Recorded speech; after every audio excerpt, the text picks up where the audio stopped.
할렐루야, 4월 26일 금요일 아까베 시간이 돌아왔습니다. 오늘은 신명기 33장 18절부터 34장 12절까지의 말씀, 하나님의 아들, 딸이라 행복합니다 라는 제목으로 말씀 나누도록 하겠습니다.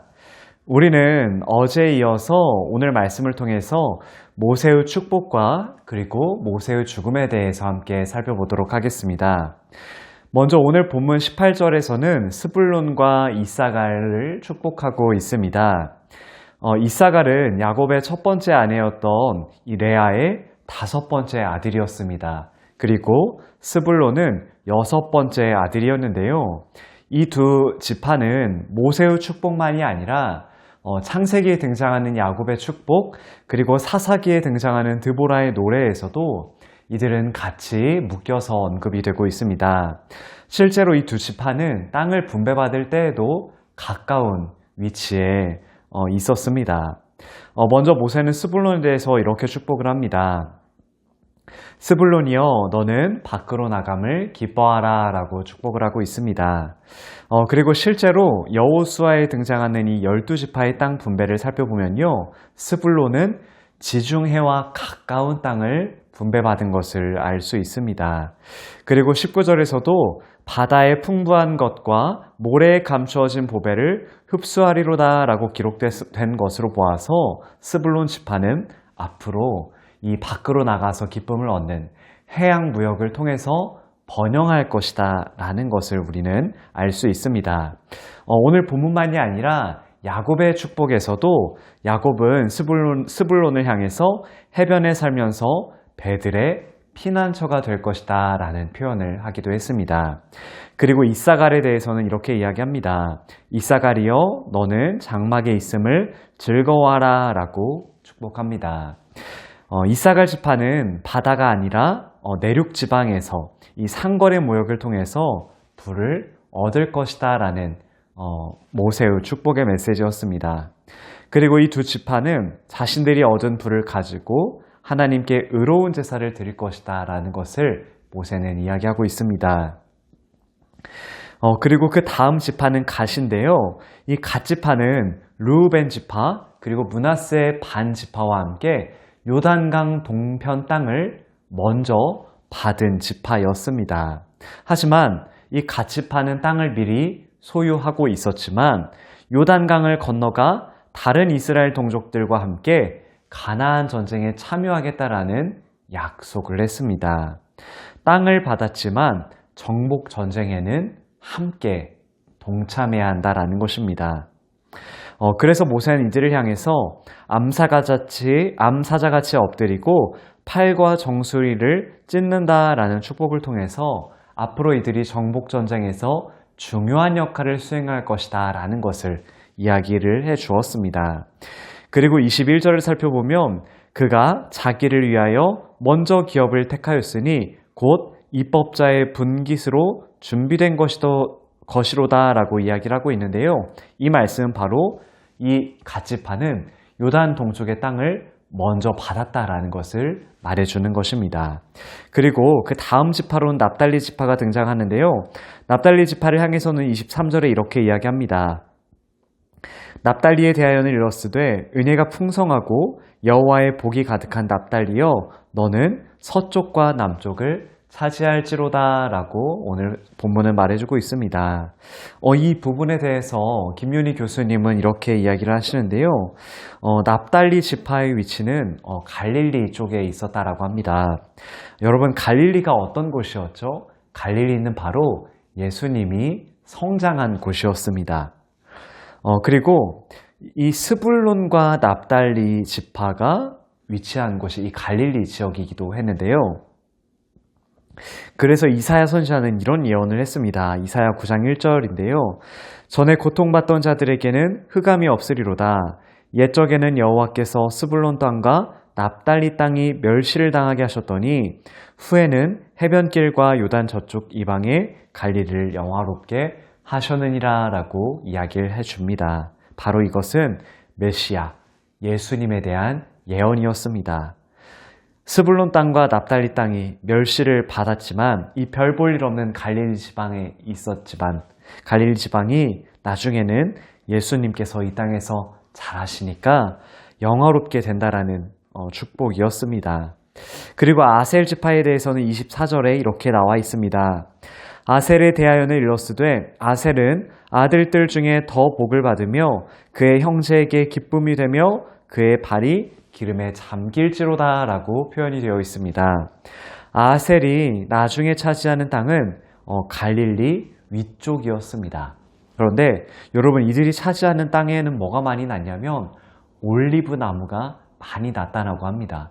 올리브유, 기름이 많이 나는 이 올리브 나무가 많이 자라는 곳이 이 아셀 지파가 차지하는 땅이었다라는 것입니다. 그러니 그의 발이 기름에 잠길지로다라는 것은 이 모세의 축복은 아셀 지파의 풍성함과 번영을 의미하는 것이라고 할 수가 있습니다. 그런데 아무리 부유하고 비옥하더라도 이것을 다른 사람들에게 다 빼앗긴다라면은 여러분 무슨 의미가 있을까요?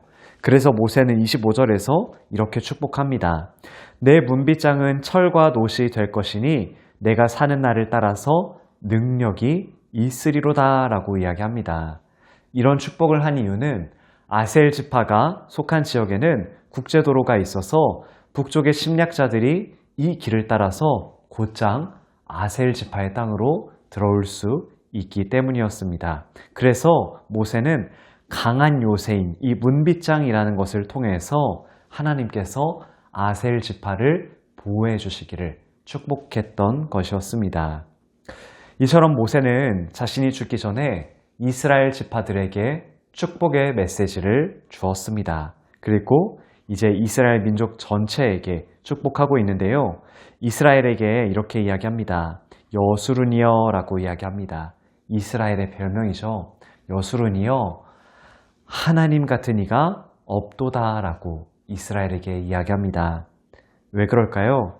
하나님은 너를 도우시려고 하늘을 타고 궁창에서 위엄을 나타내시는 분이시며 영원하신 하나님이 너희의 피난처가 되시며 그의 영원하신 팔이 너를 붙들어 주실 것이다. 그가 내 앞에서 원수를 쫓아내시며 물리치라고 말씀하신다. 너희는 안전히 거하며 너희가 거하는 땅은 풍성할 것이다. 그러니 여수른이여, 이스라엘이여, 여호와 하나님 같은 분이 어디 있겠느냐? 하나님 같은 분은 없다라는 것을 모세는 말해주고 있는 것입니다. 그러면서 모세는 마지막 29절에서 이렇게 이야기합니다. 이스라엘이여, 너는 행복한 사람이로다. 여호와의 구원을 너같이 얻은 백성이 누구냐? 그는 너를 돕는 방패시요 내 영광의 칼이시로다. 내 대적이 내게 복종하리니 내가 그들의 높은 곳을 밟으리로다 라고 모세는 이야기해주고 있습니다. 이렇게 이스라엘 백성을 향한 축복을 마친 모세는 이제 느보산 비스가 봉우리 꼭대기로 올라갑니다. 그리고 이곳에서 하나님께서는 모세에게 약속하신 가나안 땅, 그렇게 고대하던 가나안 땅의 모습을 눈으로 보게 하십니다. 그리고 모세는 자신의 눈으로 그 가나안 땅을 둘러봅니다. 그리고 하나님께서는 모세에게 이렇게 말씀하십니다. 여호와께서 그에게 이르시되 이는 내가 아브라함과 이삭과 야곱에게 맹세하여 그의 후손에게 주리라 한 땅이라. 내가 내 눈으로 보게 하였거니와 너는 그리로 건너가지 못하리라. 모세는 가나안 땅을 두 눈으로 볼 수 있었지만 하지만 그리로 건너갈 수는 없었습니다. 그리고 모세는 하나님의 말씀대로 모압 땅에서 인생을 마감합니다. 10절 하반부에서 말한 것처럼 하나님께서 대면하셨던 모세, 하나님의 뒷모습을 보았던 위대한 선지자 모세, 애굽 땅에서 바로와 그의 모든 신하와 그 땅에 사는 모든 이스라엘 백성들 앞에서 이적과 기사와 큰 권능과 위엄을 행했던 지도자 모세는 모압 골짜기에 장사되었습니다. 분명 7절에서 말하는 것처럼 모세는 나이가 120세였지만 그의 눈은 흐려지지 않았고 그의 기력은 쇠하지 않았습니다. 그가 병들어서 죽거나 나이가 많이 들어서 죽은 것이 아니었다라는 것입니다. 아마 산다면 더 살 수도 있었을 것입니다. 하지만 사람의 생사는 결코 사람에게 달린 것이 아닙니다.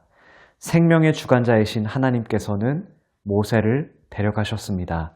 모세의 사명이 다 끝나자 하나님께서는 그를 데려가셨던 것입니다. 모세의 사명은 바로 여기까지였던 것입니다. 하지만 하나님의 계획은, 하나님의 그림은 아직 끝이 나지 않았습니다. 그래서 하나님께서는 모세를 이을 지도자를 세우셨습니다. 신명기 34장 9절 말씀입니다. 모세가 눈의 아들 여호수아에게 안수하였으므로 그에게 지혜의 영이 충만하니 이스라엘 자손이 여호와께서 모세에게 명령하신 대로 여호수아의 말을 순종하였더라. 아멘. 모세는 여호수아에게 안수하였고 여호수아에게는 지혜의 영이 충만했습니다. 이제 리더십이 모세에서 여호수아로 교체되었던 것입니다. 이제 이스라엘 백성들은 여호수아의 리더십 아래 요단강을 건너 하나님이 약속하신 가나안 땅으로 걸어가게 됩니다. 말씀을 정리하겠습니다. 오늘 본문에서 모세는 이스라엘 남은 지파들과 그리고 이스라엘 전체 백성들에게 축복의 메시지를 전해주었습니다. 그리고 결정적으로 이스라엘 백성들에게 이스라엘아, 너는 행복한 사람이도다 라고 이야기해 줍니다. 여호와의 구원을 너같이 얻은 백성이 어디 있느냐? 하나님은 너를 도우시는 방패시요 하나님은 너희의 영광스러운 칼이시다. 영원하신 하나님이 너희의 피난처가 되시며 그분의 팔이 너를 도우신다라고 모세는 말해주고 있습니다. 사랑하는 성도 여러분, 요즘 어떤 마음을 가지고 살아가고 계십니까? 우리 안에 모세의 이 마지막 말, 이스라엘아, 너는 행복한 사람이로다 라는 이 말씀이 우리의 가슴 속에 새겨질 수 있기를 소망합니다. 이스라엘 백성들 뿐만이 아니라 예수 그리스도의 십자가의 피로 구원을 얻고 하나님의 자녀된 우리도 참으로 행복한 사람이다라는 이 사실을 깨닫는 아침의 시간이 되기를 간절히 소망합니다. 오늘날 우리가 살아가는 이 한국 땅의 많은 사람들이 너무나 우울하고 불행하다라고 이야기를 합니다. 왜 그럴까요? 서로를 비교하고 지나치게 이기려 들고 서로를 존중하지 않고 눈에 보이는 것만을 중요시하고 약자를 짓밟고 서열을 지는 문화로 인해서 많은 사람들이, 많은 한국 사람들이 행복하지 않다라고 코리아 타임즈는 이야기를 합니다. 사랑하는 성도 여러분, 세상이 추구하는 행복, 세상이 원하는 행복의 가치관을 따라 살아가지 않기를 간절히 소망합니다.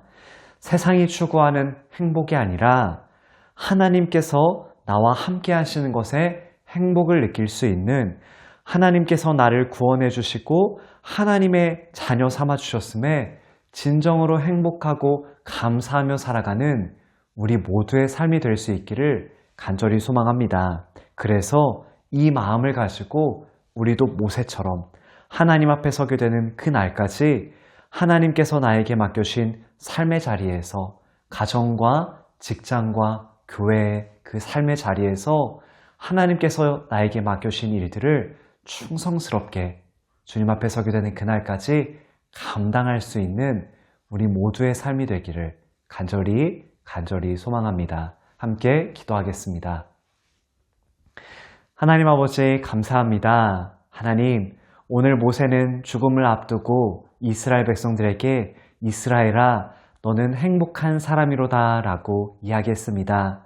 하나님, 오늘날 많은 사람들이 불행하다고 우울하다고 이야기합니다. 그러나 주님, 우리는 세상의 가치관을 따라가는 것이 아니라, 세상이 말하는 행복의 기준을 따라가는 삶이 아니라 하나님께서 나와 함께 하심을, 하나님께서 나를 구원해 주시고 하나님의 자녀 삼아 주셨음에 감사하고 행복해하는 우리들의 삶이 되게 해 주시옵소서. 그리고 이 마음을 가지고 주님 앞에 서게 되는 그 날까지 우리의 가정과 직장과 교회 삶의 자리에서 주님께서 맡겨주신 일에 충성스럽게 감당하는 우리의 삶이 되게 하여 주시옵소서. 감사드리며 예수님의 이름으로 기도합니다. 아멘. 오늘 하루도 주님 안에서 감사하고 행복할 수 있기를 소망합니다. 감사합니다.